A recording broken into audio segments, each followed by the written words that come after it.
السلام علیکم ورحمۃ اللہ وبرکاتہ۔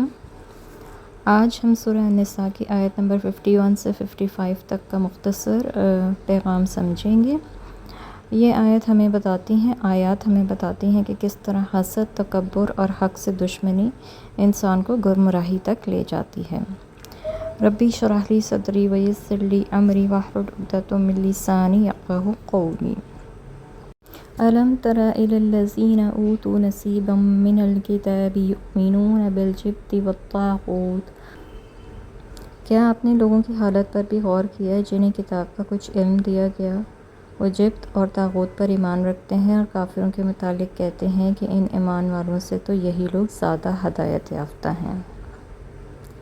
جبت اور طاغوت کیا ہے؟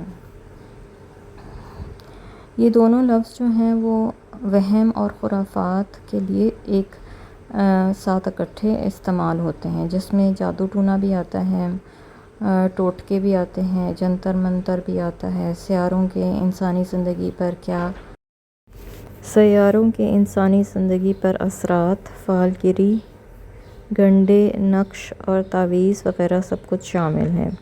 اور طاغوت ہر وہ باطل قوت اور نظام ہے جس کی اطاعت کرنے پر لوگ مجبور ہوں، اور اللہ کی اطاعت کے مقابلے میں انہیں اس فرد، ادارے یا حکومت کی اطاعت کرنے پر مجبور کیا جائے یا مجبور بنا دیا جائے، اور لوگ انہیں احکام الہی کی طرح تسلیم کر لیں۔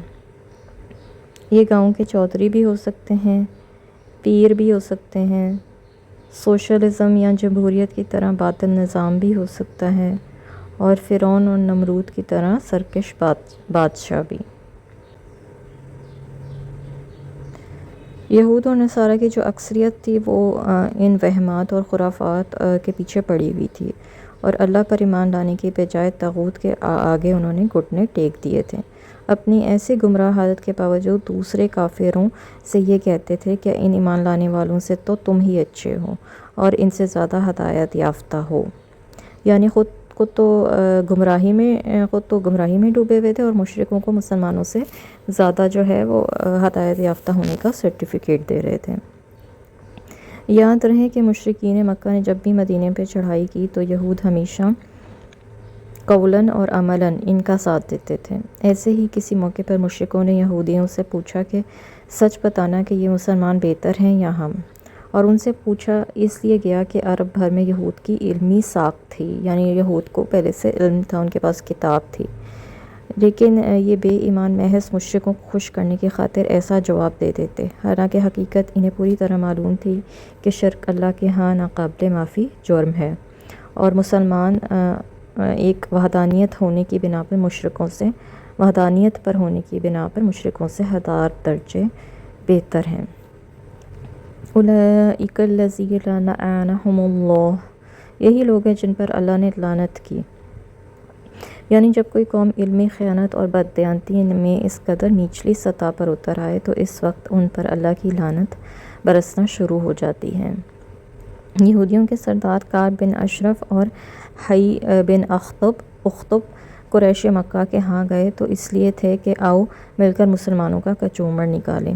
اللہ تعالیٰ فرماتے ہیں کہ قریش مکہ تو ایک طرف، اگر سارا جہان بھی یہ لوگ اپنے ساتھ ملا لیں تو جو لعنت اللہ کی طرف سے ان کی مقدر ہو چکی ہے اس سے وہ بچ نہیں سکتے، نہ ہی انہیں کوئی ان پر مسلط ہونے والی ذلت سے بچا سکتا ہے۔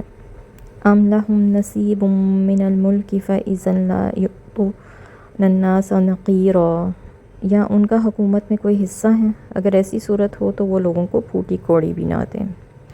یہاں پہ یہودیوں کا بخل اور ان کی تنگ نظری کا اندازہ ہو جاتا ہے۔ یہود کی ایک مشہور صفت جو ہے بخل کا ذکر ہے، اگر ان کے پاس کسی ملک کی حکومت بھی ہو تو وہ کسی کو پھوٹی کوڑی تک نہ دیں، اور ان کے بخل کا دوسرا پہلو یہ ہے کہ وہ اتنے تنگ نظر ہیں کہ حق بات کا اعتراف کرنا بھی ان کے لیے محال ہے، یعنی حق بات تک تو وہ مانتے نہیں ہیں، کیونکہ یہ مشرکین مکہ کو توحید پرستوں یعنی مسلمانوں سے برتر قرار دے رہے ہیں۔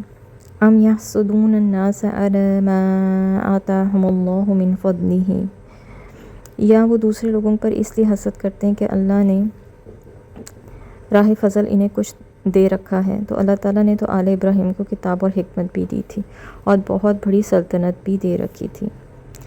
یہاں دوسرے لوگوں سے مراد مسلمان ہیں جنہیں دن بدن عروج حاصل ہو رہا تھا اور وہ خود دن بدن ذلیل سے ذلیل تر ہو رہے تھے، یہود۔ آل ابراہیم سے مراد سیدنا ابراہیم سے لے کر رسول اللہ صلی اللہ علیہ وسلم تک سب پیغمبر ہیں، اور کتاب اللہ کا علم اور حکمت انہی انبیاء کے پاس رہا، اور بہت بڑی بادشاہی بھی، جیسے یوسف علیہ السلام ہیں، داؤد علیہ السلام، سلیمان علیہ السلام وغیرہ، یہ سب بادشاہ تھے اور نبی بھی تھے۔ اس لفظ کا دوسرا مطلب یہ ہے کہ تمام اقوام عالم پر ہمیشہ آل ابراہیم ہی کا اقتدار رہا ہے، اگرچہ آپ کے زمانے میں یہ اقتدار یہود سے مسلمانوں کی طرف منتقل ہو گیا، تاہم آل ابراہیم ہی میں رہا، آل اسحاق سے آل اسماعیل میں آ گیا، یعنی جس طرح پہلے اللہ تعالیٰ نے بنی اسرائیل کو حکومت اور عزت اور دنیا کی قیادت عطا فرمائی تھی، اب ویسے ہی شان و شوکت، عزت اور حکومت ان سے چھین کر مسلمانوں کو عطا کی جائے گی۔